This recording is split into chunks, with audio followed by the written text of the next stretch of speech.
अस्सलाम वालेकुम। Programme night addition में हम आपको खुशामदीद कहते हैं। नाज़रीन, ईद के बाद पाकिस्तानी सियासत में क्या होने जा रहा है? क्या पीपल्स पार्टी और हुकूमत के दरमियान नाराज़गी पर बात बढ़ सकती है? इमरान खान की हुकूमत के ख़ात्मे की तहरीक को लीड करने वाले मौलाना साहब क्या अब शहबाज शरीफ के ख़िलाफ़ भी इसी तरह एक्शन में नज़र आएंगे? मौलाना साहब को अपोजिशन का हिस्सा बनकर तहरीक चलाने में यकीनन अवामी मकबूलियत तो मिलेगी, लेकिन अगर हुकूमत के हक़ में अपना फ़ैसला वो डाल देते हैं, जैसे उनकी आजकल मुलाकातें हो रही हैं, तो इक़्तिदार में हिस्सा भी मिल जाएगा। लिहाजा जमीयत उलमाए इस्लाम के लिए इस मुश्किल फ़ैसले की घड़ी जो है वो आ गई है। PTI और मौलाना के दरमियान कई ऑन रिकॉर्ड और ऑफ रिकॉर्ड मुलाकातें हो चुकी हैं। एक दूसरे के ख़िलाफ़ हमने नहीं देखा कि दोनों तरफ से कोई बयानबाजी हुई हो, जैसे माजी में होती रही है, ऐसा अभी हमने नहीं देखा। लेकिन ये बात दुरुस्त है कि अपोजिशन इत्तेहाद के लिए भी मौलाना की जो आमादगी है वो कोई आसान नहीं है। मौलाना साहब की बड़ी रिजर्वेशंस है। JUI और PTI के दरमियान डेडलॉक की वजह यह है कि मौलाना साहब तहरीक इंसाफ की तरफ से आने वाले मुतज़ाद बयानात से खुश नहीं। वो चाहते हैं कि इमरान खान का एक क्लियर मौक़िफ़ होना चाहिए। PTI का सिर्फ इस्टेब्लिशमेंट से मुज़ाकरात का मौक़िफ़ भी नए इत्तेहाद की रास्ते में एक रुकावट बना हुआ है। पिछले दिनों मौलाना फजलुर रहमान ने यह वाज़ेह किया था कि मेरा डयाला वाले यानी इमरान खान से कोई रब्ता नहीं। अपोजिशन इत्तेहाद के बारे में सवाल पर उन्होंने वेट एंड सी कहते हुए कि JUI ईद के बाद पार्टी मुशावरत करके हतमी जद्दोजहद का ऐलान करेगी, लेकिन हुकूमत ने ईद का भी वेट नहीं किया। इससे पहले ही हुकूमत ने कोशिश की कि मौलाना साहब को इंगेज किया जाए, जो हुकूमत ने किया। प्राइम मिनिस्टर से भी मुलाकातें हुई, शहबाज शरीफ साहब से भी, फिर वज़ीर दाखिला मोहसिन नकवी भी मौलाना साहब से मिले। 1-on-1 मुलाकातें हुई। चेमगोइयाँ गर्दिश ये कर रही हैं कि हुकूमत मौलाना को काबीना में शामिल करने की ख्वाहिशमंद है। अब हुकूमत चाहती है कि मौलाना साहब हुकूमत में शामिल हो जाएं, अगर ना भी हों लेकिन कम से कम वो अपोजिशन इत्तेहाद के एहतजाजी तहरीक का हिस्सा ना बने। सवाल अब यह है कि मौलाना साहब किधर जाएंगे, अपना वज़न कहाँ डालेंगे, अपोजिशन की तरफ या फिर हुकूमत की तरफ?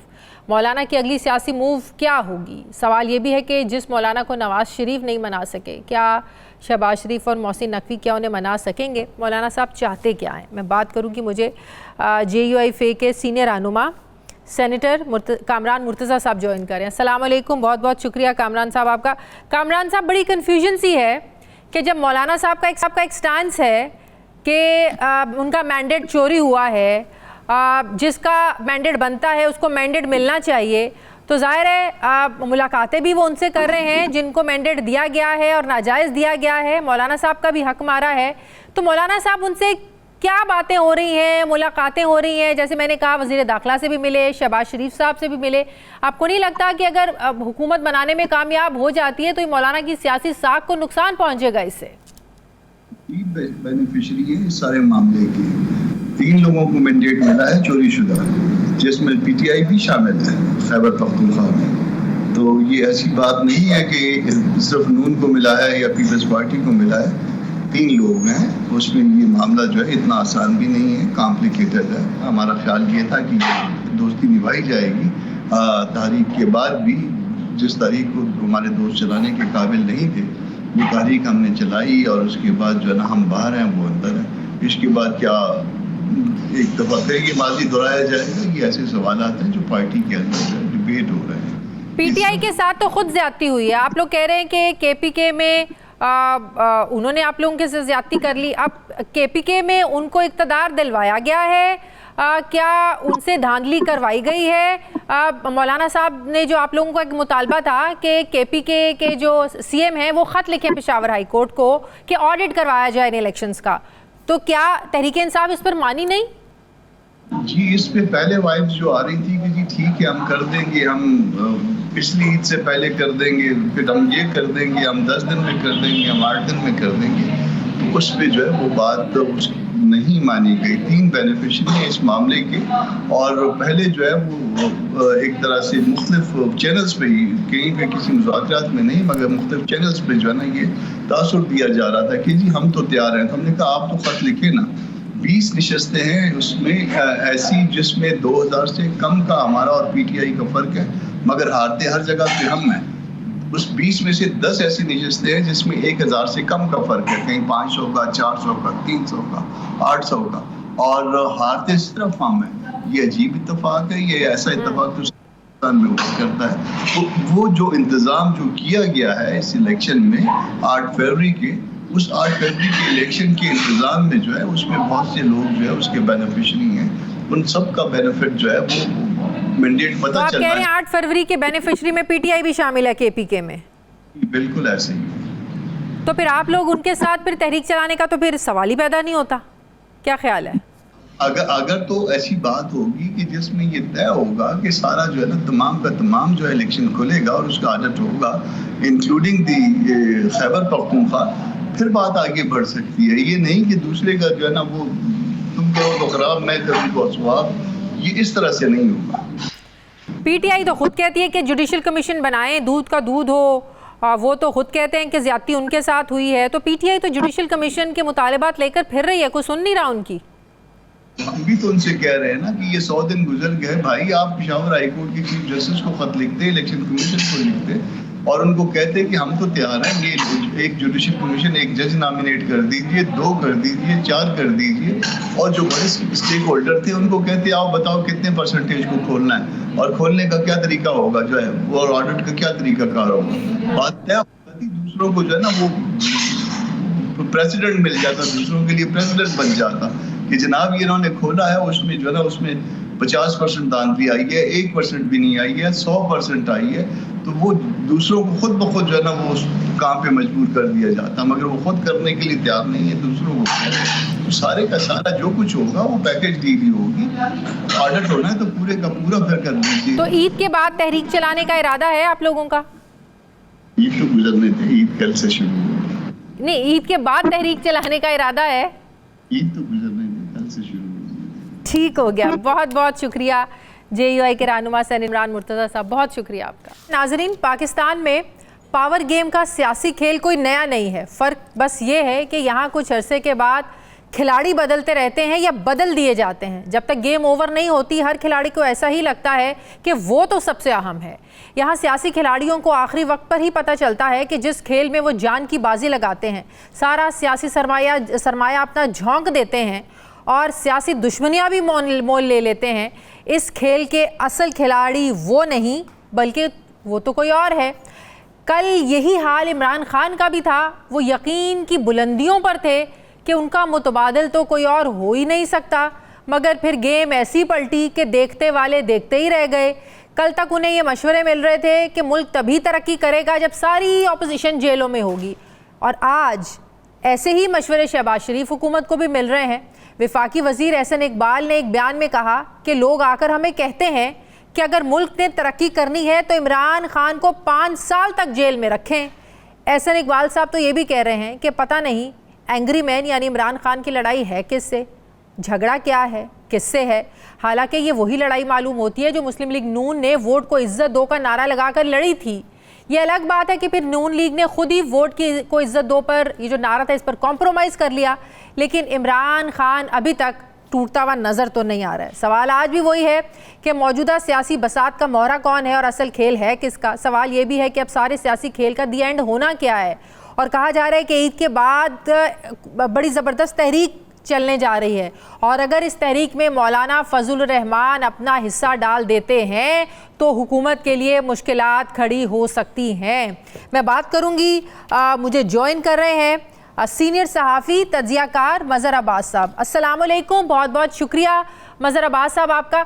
मज़हर अब्बास साहब, बजट किसी भी हुकूमत के लिए एक बड़ा चैलेंज होता है। बजट आ गया लेकिन दूसरी तरफ पाकिस्तान पीपल्स पार्टी रूठ गई, नाराज़ हो गई। पीपल्स पार्टी कहती है कि हमें वो फीलिंग नहीं दी जाती है कि जिससे हमें एहसास हो कि हम इस हुकूमत के लिए अहम है। हुकूमत के लिए ये बहुत बड़ा चैलेंज है। फिर हुकूमत परेशान है कि मौलाना साहब कहीं इमरान खान के साथ ना, उस अपोजिशन अलायंस के साथ ना मिल जाएं। तो आपको लगता है कि ईद के बाद कोई सियासी गेम बड़ी गर्म होने जा रही है? जी शुक्रिया शादिया। देखिए, यहाँ गर्मी और सर्दी तो चलती रहती है सियासत में, लेकिन असल में इस वक्त कन्फ्यूजन ज़्यादा है। और कन्फ्यूजन ये है कि एक चीज़ ये कि मुस्लिम लीग नून और पीपल्स पार्टी के दरमियान एक बदमज़गी सी है। मैं ये तो नहीं कहूँगा कि कोई पॉइंट ऑफ नो रिटर्न है, लेकिन यकीनी तौर पे मुस्लिम लीग को पीपल्स पार्टी से शिकायत ये है कि वो ये तो ज़रूर कह रहे हैं कि हमसे मशावरत नहीं की गई, लेकिन जब पीपल्स पार्टी को हुकूमत ज्वाइन करने की दावत दी जाती है तो पीपल्स पार्टी अगर मगर से काम लेना शुरू कर देती है। तो मुस्लिम लीग को भी थोड़ी सी पीपल्स पार्टी से शिकायत हैं और वो चाहते हैं कि वो इसका हिस्सा रहें। ये नहीं कि अगर कोई टफ डिसीजंस हो, अनपॉपुलर डिसीजंस हो तो उस पर पीपल्स पार्टी तनकीद करे और बाकी चीज़ों में अपना हिस्सा मांगे।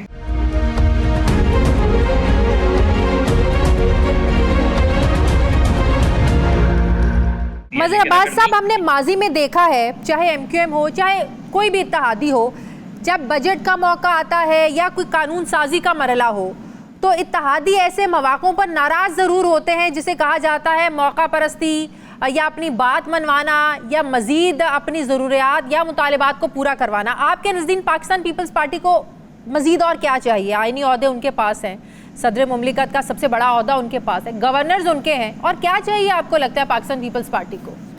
पीपल्स पार्टी की जो इमीडिएट अभी नाराज़गी है वो उनकी कुछ पॉलिसीज़ जो थी, जो ऑनगोइंग पॉलिसी थी उसमें कट लगा है।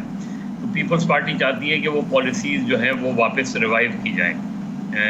जो सिंध के वज़ीर आला से मेरी गुफ्तगू हुई थी पिछले हफ्ते, उसमें उन्होंने इस तरफ इशारा किया था और गालिबन उन्होंने कोई ख़त भी लिखा है वज़ीर आज़म को। फिर साथ में वो ये भी कह रहे हैं कि NFC का इजलास बुलाना बहुत ज़रूरी है, आईनी ज़िम्मेदारी है।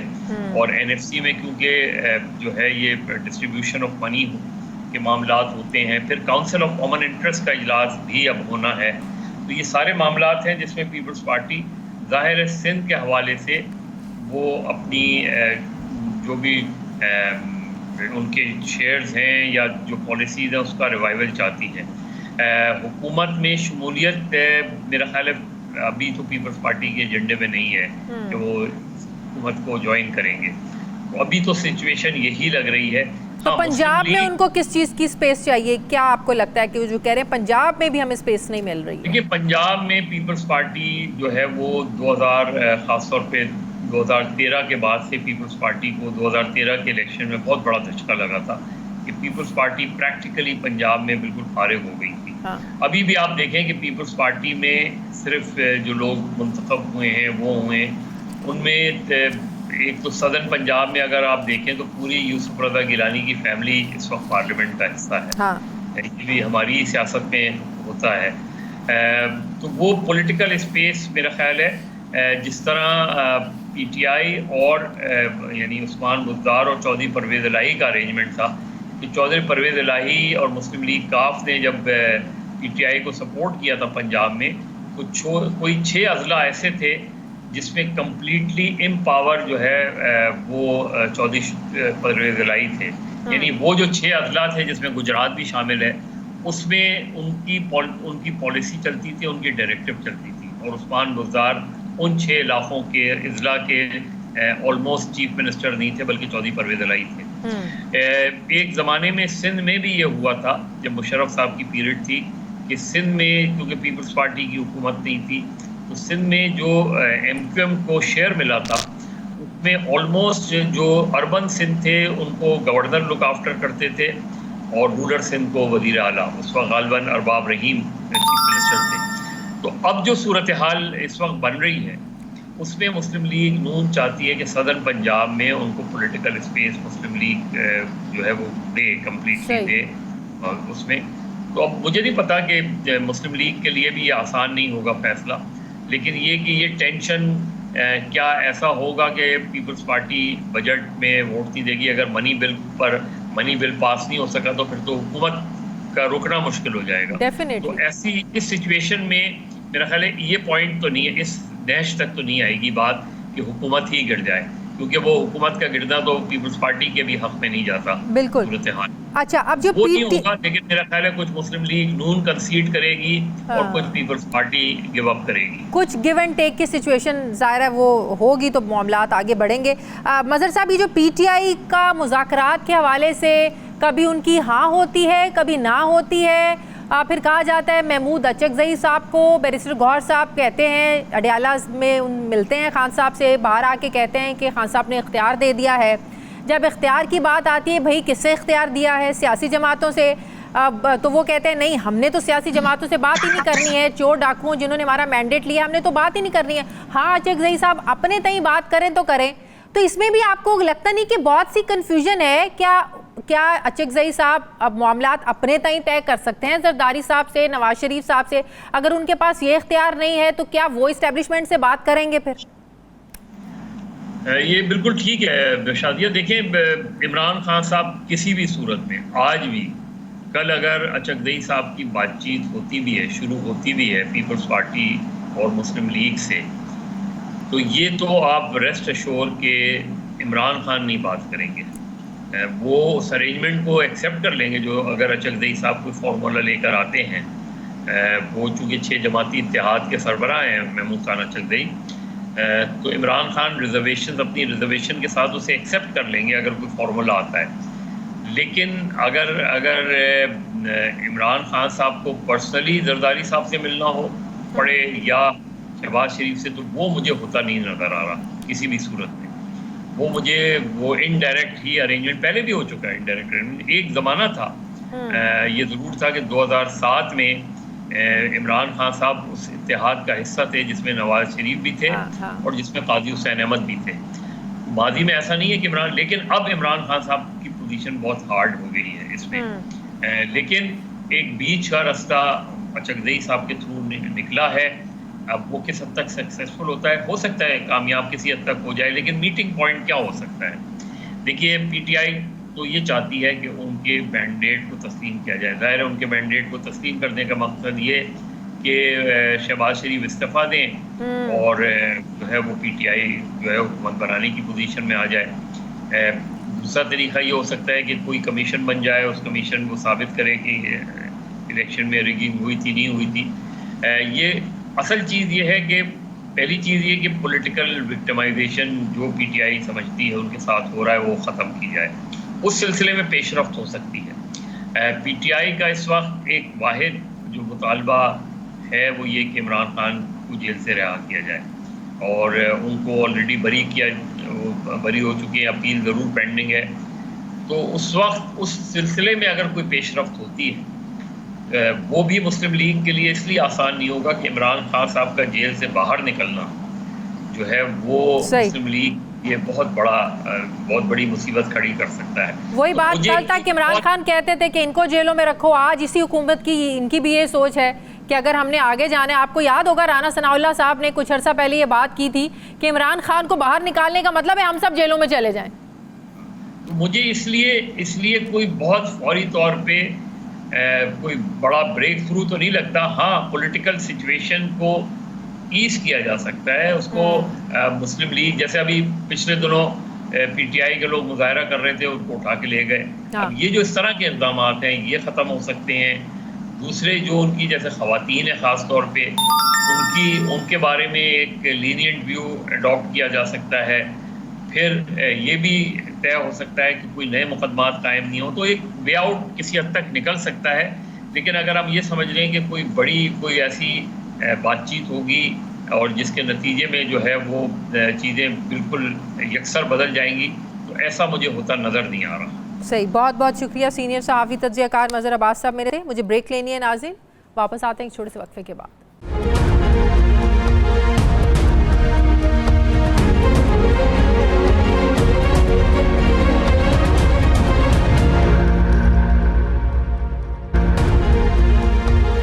ब्रेक के बाद एक बार फिर से आपको खुशामदीद कहते हैं नाज़रीन। वफाकी हुकूमत ने एफबीआर को नॉन फाइलर्स के मोबाइल फ़ोन सिम्स बंद करने के बाद अब बिजली और गैस के कनेक्शन काटने का इख्तियार भी दे दिया है। फाइलर और नॉन फाइलर के फ़र्क को इस बार बजट में खासा वाज़े किया गया है।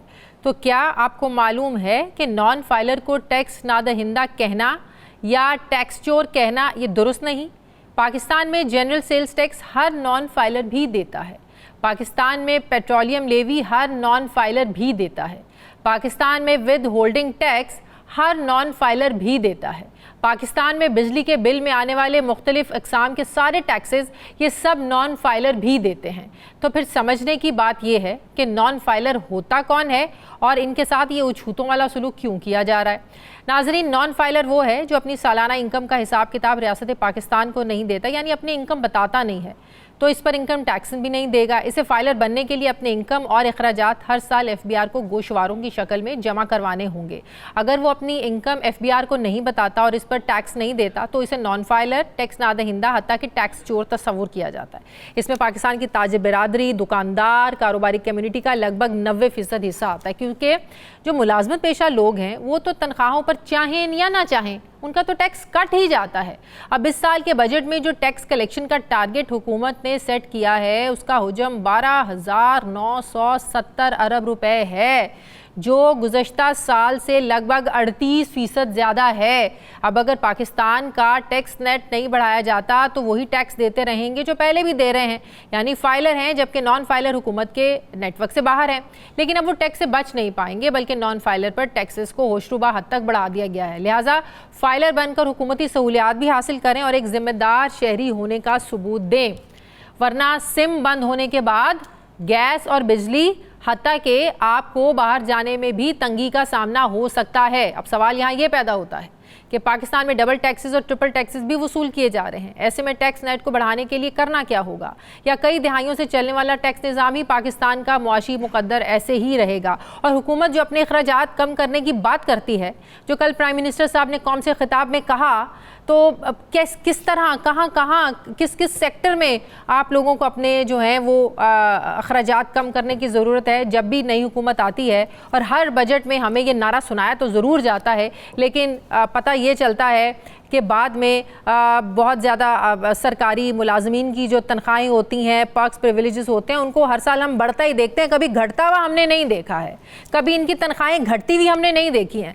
तो आखिर अखराजात आपने कम कहाँ से करने हैं? मैं बात करूँगी, मुझे माहिर मौशियात डॉक्टर हफीज़ पाशा साहब ज्वाइन करें। अस्सलाम वालेकुम, बहुत बहुत शुक्रिया डॉक्टर साहब आपका। डॉक्टर साहब, आप समझते हैं इस बजट से IMF मुतमईन होगा?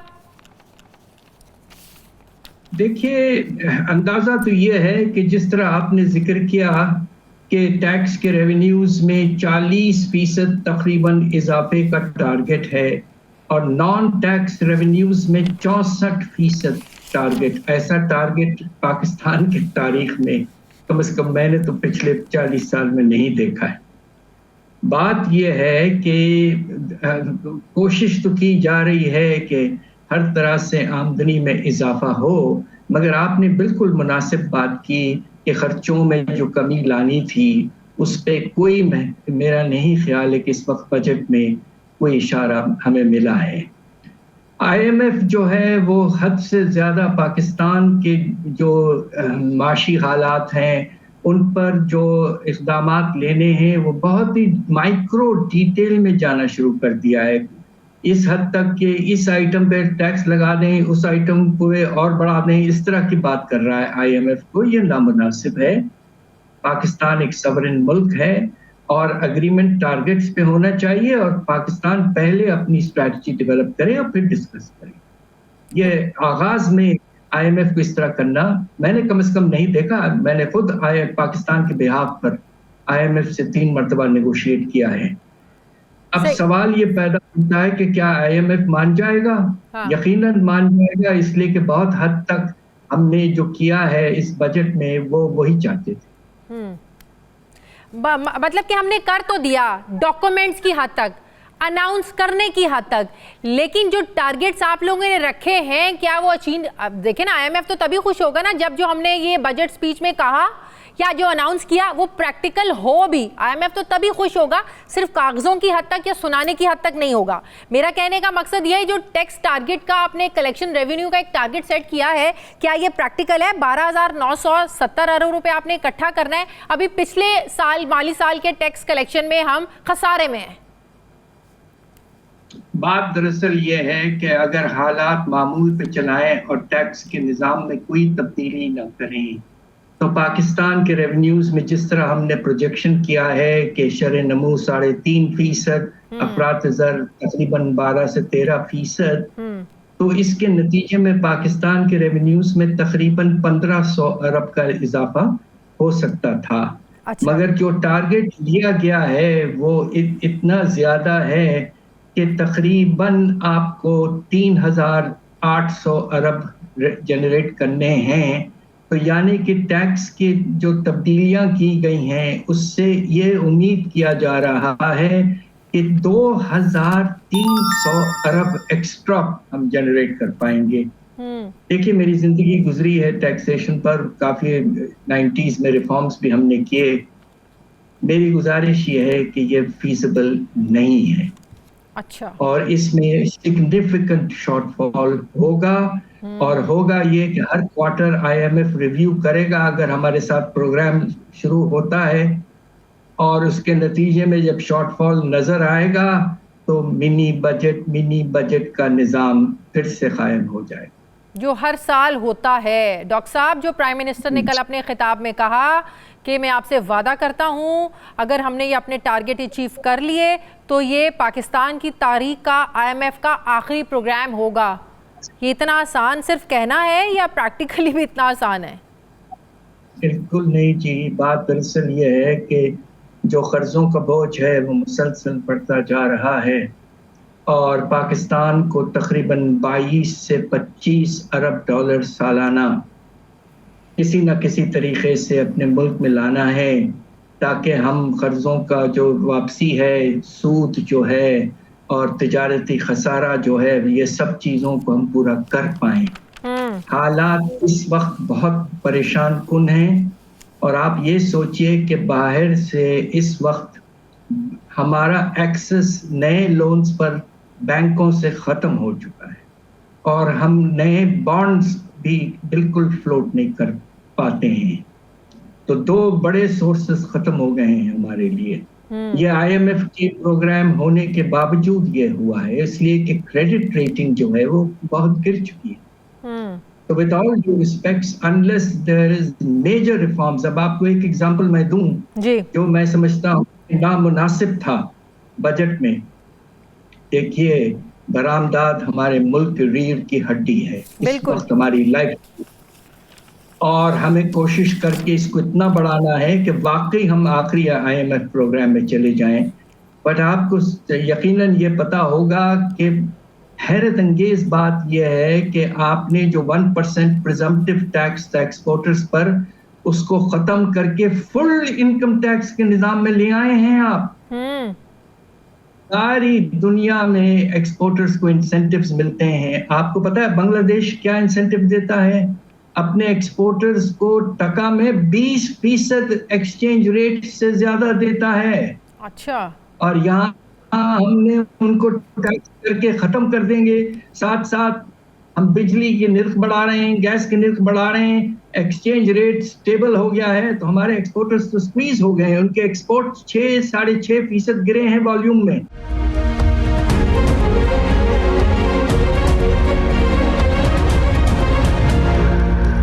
मुल्क का तिजारती खसारा 21 अरब 70 करोड़ डॉलर, इसको आपने कम कैसे करना है अगर ऐसे ही हालात रहे? बिल्कुल बिल्कुल। तो ये एक्सपोर्टर्स पर इस वक्त ये नज़ला क्यों पड़ा है, ये बिल्कुल समझ में नहीं आ रही बात। तो किस किस्म की इस्लाहात की जरूरत है आपको?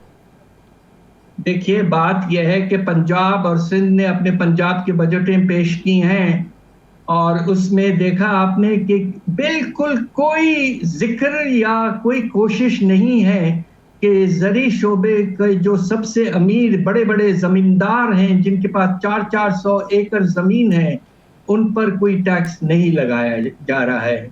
और आपको हैरत होगी, जो निज़ाम है एग्रीकल्चरल इनकम टैक्स का पंजाब में, जबकि बड़े किसानों और ज़मींदारों की आमदनी 1000 अरब से ज़्यादा होती है, उनसे साल का टारगेट माशाल्लाह 3.9 अरब, 4 अरब से भी कम, ये हाल है।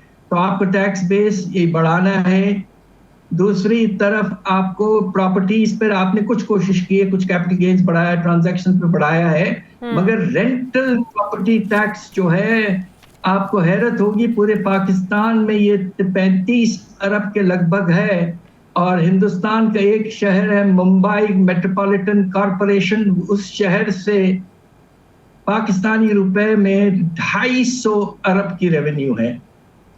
तो प्रॉपर्टीज पे टैक्सेशन कम है, ट्रेडर्स पे कम है अभी भी, और एग्रीकल्चर बड़े जमींदारों पर तो ना होने के बराबर।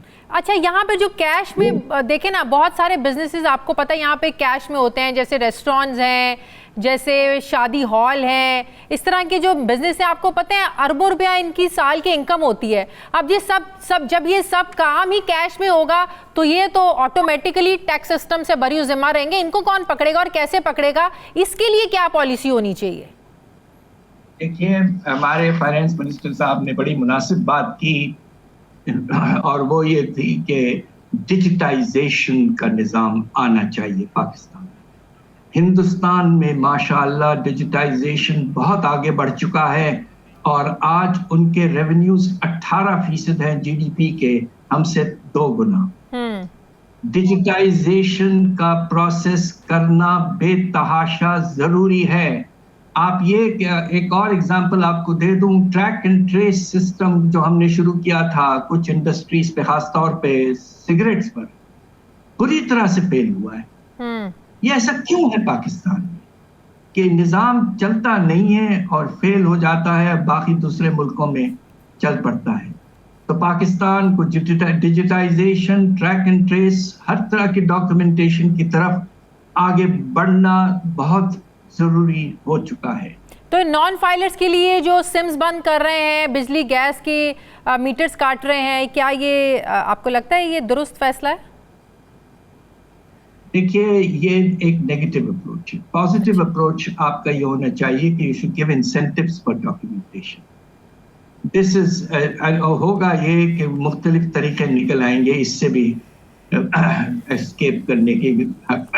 और मुझे ये दरअसल ये ट्रीटमेंट ज़रा ऑप्रेसिव है और मुझे नामुनासिब लगता है, और देखिए क्या होता है इसका मसला कोर्ट्स में।